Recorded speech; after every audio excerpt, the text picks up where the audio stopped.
Hi friends आमी अनिमा welcome to my channel अनिमा रान्नाघर। आज के एक दारुण स्वादेर रेसिपि आपनादेर साथे शेयर करब। आलू कुमड़ो बेगुन इलिश माछ दिए पातला झोल।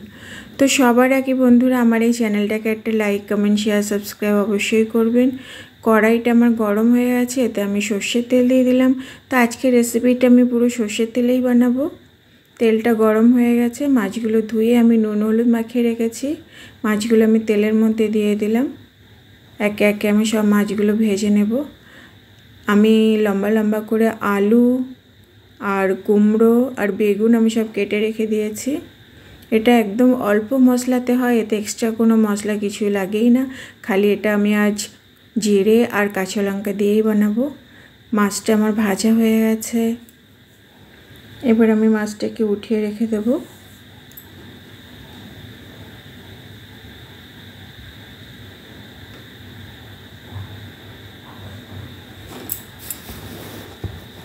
এমনি করে আমি সব মাছগুলো ফ্রাই করে নেব। মাছটা আমার ভাজা হচ্ছে, তার মধ্যে আমি মশলাটা রেডি করে নেব। আমি এর মধ্যে অল্প একটু গোটা জিরে দিয়ে দিলাম আর দিলাম ৬-৭টা কাঁচা লঙ্কা। তো এই রেসিপিটা একটু ঝাল ঝাল ভালো লাগে, এতে গুঁড়ো লঙ্কা আমি ইউজ করব না, কাঁচা লঙ্কা আর এই জিরে দিয়েই আমি বানাবো। দেখুন আমার মশলাটা পুরো রেডি। মাছ আমার ভাজা হয়ে গেছে, পাল্টি করে দিলাম।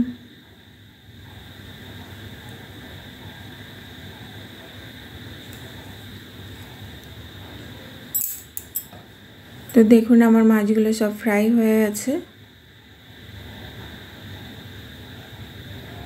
এবার ওই তেলের মধ্যে ফোড়নে দিলাম কালো জিরে।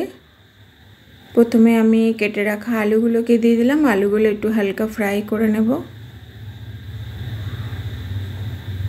ভালো করে নাড়াচাড়া করে দিলাম।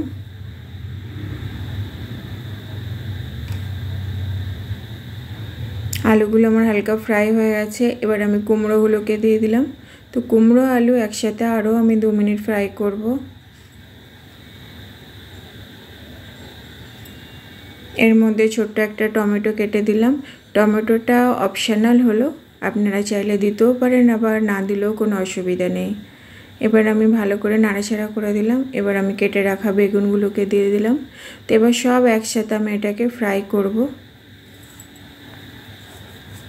এর মধ্যে লবণ দিলাম, লবণটা আপনারা স্বাদ অনুসারে দেবেন, যতটা দরকার ততটাই দেবেন। আর দিলাম হলদি পাউডার দিয়ে এবার ভালো করে নাড়াচাড়া করে দিলাম।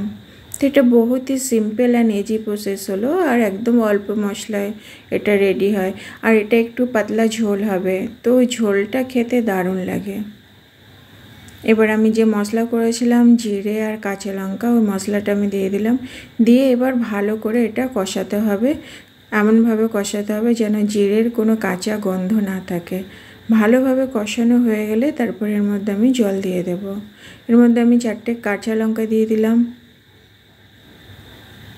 দিয়ে ভালো করে নাড়াচাড়া করে দিলাম।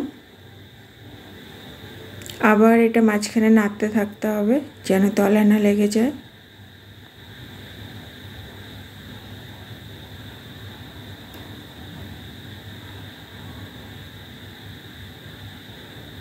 আবার আমি এটাকে নাড়িয়ে দিলাম।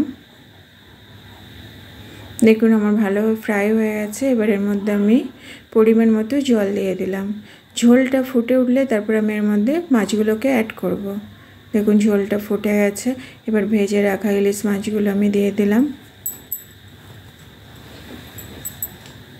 এবার আমি ঢাকা দিয়ে দিলাম। গ্যাসের ফ্লেমটা লো টু মিডিয়াম থাকবে। 5 থেকে 7 মিনিট পর আমি ঢাকনা খুলে দেখব। দেখুন আমার ইলিশ মাছের পাতলা ঝোল প্রায় রেডি। আলুগুলো আমার সব সিদ্ধ হয়ে গেছে, কুমড়ো বেগুনও সিদ্ধ হয়ে গেছে। তো আলু কুমড়ো বেগুন দিয়ে ইলিশ মাছের পাতলা ঝোল আমার রেডি। লবণটা অবশ্যই দেখে নেবেন, যতটা দরকার ততটাই দেবেন। আরও এর মধ্যে আমি একটু লবণের প্রয়োজন ছিল, তো আমি দিয়ে দিলাম। তো আপনারাও বন্ধুরা এইভাবে ইলিশ মাছ দিয়ে আলু কুমড়ো বেগুন দিয়ে পাতলা ঝোল বানিয়ে খেয়ে দেখবেন, গরম গরম ভাতের সাথে 1 থালা ভাত খাওয়া হয়ে যায়। তো চলো tata, bye bye, have a nice day.